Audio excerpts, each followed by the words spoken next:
আসসালামু আলাইকুম রহমতুল্লাহ। ঈদ মুবারক। ঈদের ছুটি ইতিমধ্যে শেষ হয়ে গেছে।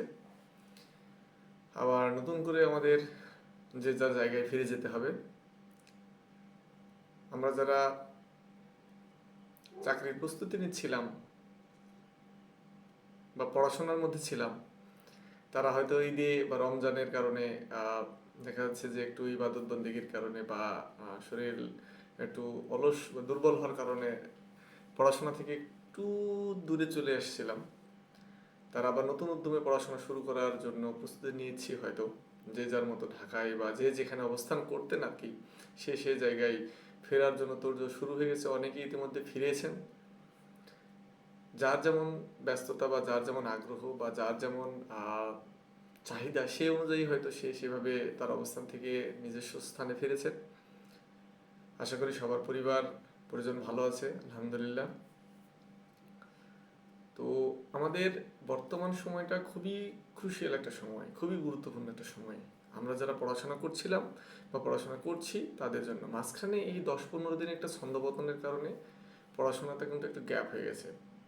আমরা যারা চাকরি প্রিপারেশন নিচ্ছি তারা সবাই জানি যে 2 দিন না পড়লেই পড়া মনে হয় যেন আমি কত দিন ধরে পড়ি নাই। সেখানে 10 দিন বা 12 দিন বা আরও অনেকে অনেক বেশি দিন হয়তো গ্যাপ দিয়ে দিয়েছেন বা অনেকে কম দিয়েছেন। সেটা তার নিজের উপর ডিপেন্ড করছে। যারা এটা গ্যাপ হয়ে গেছে 9-10 দিনের, তারা অবশ্যই জানেন বা বুঝেন পড়াশোনা থেকে আমরা কত দূরে চলে এসেছি। ঠিক সেই জায়গা থেকে আমরা সবার জন্যই আমি বলতেছি যে আমরা যারা পড়াশোনা করছিলাম চাকরির জন্য, তারা একটু গুছিয়ে নেব নিজেকে। প্রথমে হয়তো টেবিল চেয়ারে বসতে একটু খারাপ লাগবে বা বই দেখতে একটু খারাপ লাগবে, ফোনের প্রতি নেশা চলে আসবে, আমরা ফোন চালাবো বেশি বা নেট বা ঘুমাবো, এরকম অনেক সময় মানে অনেক দিকে আমাদের মাইন্ড ডাইভার্ট হয়ে থাকবে হয়তো। কিন্তু আইস ব্রেকিং যে বিষয়টা, সেটা করার জন্য আমাদের অবশ্যই ক্লাস করতে হবে। যদি কোনো আমরা কোনো স্যারের আন্ডারে থেকে থেকে সেখানে ক্লাস করব বা কোনো কোচিংয়ে থেকে থেকে সেখানে ক্লাস করব বা ইউটিউবে ভিডিও দেখতে পারি বা ফেসবুকে ভিডিওগুলো দেখতে পারি। এরপরে আমরা যেটা করতে পারি সেটা হলো যে আমরা ছোট ছোট আকারে পরীক্ষার মতো করে কিছু জিনিস শুরু করতে পারি। পার্ট বাই পার্ট বাংলা বা সাবজেক্ট ওয়াইজ আমরা যে পরীক্ষাগুলো দিয়ে থাকি সেগুলো দিতে পারি, অথবা আমরা যেগুলো পড়া অভ্যস্ত সেইগুলো দিয়ে শুরু করতে পারি, বা যেগুলো আমাদের পড়া হয়ে গেছে বা ভালো পড়া আছে, আমরা অল্পতে রিভিশন দিতে পারবো বেশি করে, সেইগুলো দিয়ে আমরা পড়া শুরু করতে পারি। তাহলে কি হবে, আমাদের পড়াটা বোরিং লাগবে না। আমরা মনে করো যে না, আমরা তো ভুলি নেই, তখন আমাদের মধ্যে একটা কনফিডেন্স লেভেল চলে আসবে এবং আমরা আবার আগের মতো ফিরতে পারবো।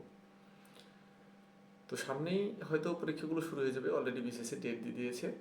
ব্যাংকে বা প্রাথমিক সহকারী শিক্ষক নিয়োগ বা অন্যান্য যে পরীক্ষাগুলো আছে সকল পরীক্ষাগুলোই বিসিএস এর পরপরই শুরু হবে, এবং দেখা যাচ্ছে যে বিসিএস এর ডেট দিয়েছে, বিসিএস এর পরীক্ষা কাছাকাছি আসলে হয়তো অন্যান্য পরীক্ষাগুলোর ডেটও আমরা পেয়ে যাব, অথবা বিসিএস পরীক্ষার পরেই আমরা অন্যান্য পরীক্ষাগুলোর ডেট পেয়ে যাব।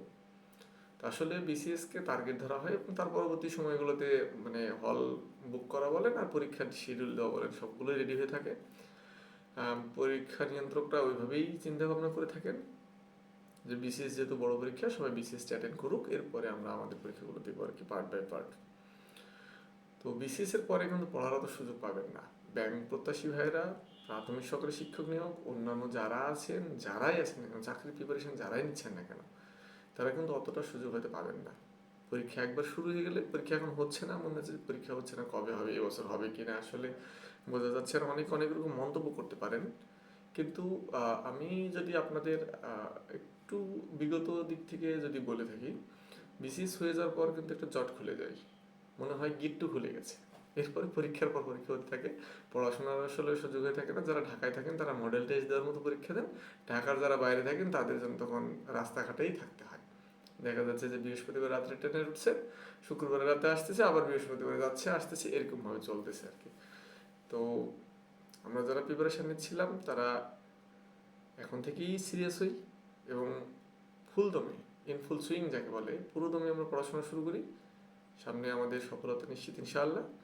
আল্লাহর উপর ভরসা রেখে আমরা পড়াশোনা করব এবং এগিয়ে যাব। সবচেয়ে বড় যে বিষয়টা দরকার এই চাকরির প্রিপারেশনে, আমি যেটা মনে করেছি বা দেখেছি বা আমি ফিলও করেছি এবং এটা করেও এসেছি সবার মাঝে, এই চাকরির প্রিপারেশন একা একা নিতে গেলে হয় না আসলে। পড়ার তো আর শেষ নেই, এত বড় সার্কেল, এত পড়াশোনা, আপনি কোনটা থেকে কোনটা পড়বেন বা কোনটা রেখে কোনটা পড়বেন, এই জন্য আপনাকে শেয়ার করে পড়তে হবে। আপনার আশেপাশে একটা গ্রুপ তৈরি করুন, গ্রুপের মাধ্যমে মিলেমিশে পড়ুন। দেখবেন যে আপনি 2টা জানেন, আরেকজন আরেকটা জানে, আরেকজন আর 3টা জানে, দিয়ে সবাই মিলে আপনি পরিপূর্ণ হয়ে যাবেন। আপনি একা পড়তে গেলে মনে হবে সব ইম্পর্টেন্ট, সবগুলো পড়বেন, দেখবেন যে পরীক্ষার রুমে গিয়ে আপনি কম পাচ্ছেন না বা ভুলে গেছেন বা মনে রাখা সম্ভব হচ্ছে না। এর জন্য আপনাকে কী করতে হবে, কিছু গ্রুপে মেনে রাখবে, সেটা অনলাইন ভিত্তিক হতে পারে, অফলাইন ভিত্তিক হতে পারে, বা আপনার মেসে হতে পারে, যেখানেই হোক না কেন আপনি এটা ফলো করুন। আর নিজেকে নিয়মিত করুন, যে কোনো কাজে নিয়মিত করুন। আমি নিজেও হয়তো অনেক সময় নিজেকে নিয়মিত করতে পারি না, তো চেষ্টা করুন নিয়মিত করার। নিয়মিত না করলে আপনি কখনোই প্রস্তুতি শানিত করতে পারবেন না এবং সফলতা অর্জন করতে পারবেন না। তো আপনাদের সকলের জন্য দোয়া ও শুভকামনা। আপনারা পরীক্ষা দিন, ভালো মতো পড়াশোনা করুন এবং সামনে এগিয়ে যান, সফল হন। সকলকে ধন্যবাদ। সালামু আলাইকুম রহমতুল্লাহ।